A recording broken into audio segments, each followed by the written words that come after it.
এখানে প্রচুর ঝিঙ্গার ফলন হয়েছে, আপনারা দেখতে পাচ্ছেন।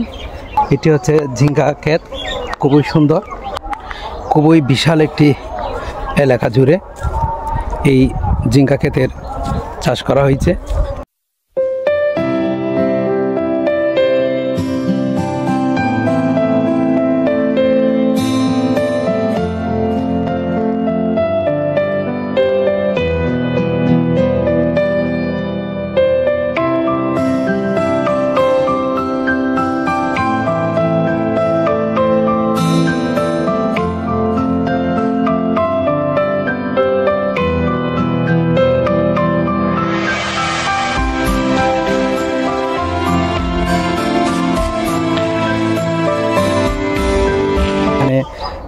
চাষি ভাইয়েরা খুব চমৎকারভাবে এখানে ঝিঙ্গা ক্ষেত করেছে। প্রতি বছর প্রচুর ঝিঙ্গা বিক্রি করে আর্থিকভাবে সমৃদ্ধ হয় এবং এভাবেই ওরা বিভিন্ন প্রকার সবজি চাষ করে বিভিন্ন সিজনে ওরা নিজেদের জীবিকা নির্বাহ করে থাকে। এইসব চাষি ভাইদের জন্য আমাদের সবসময় শুভকামনা। ধন্যবাদ।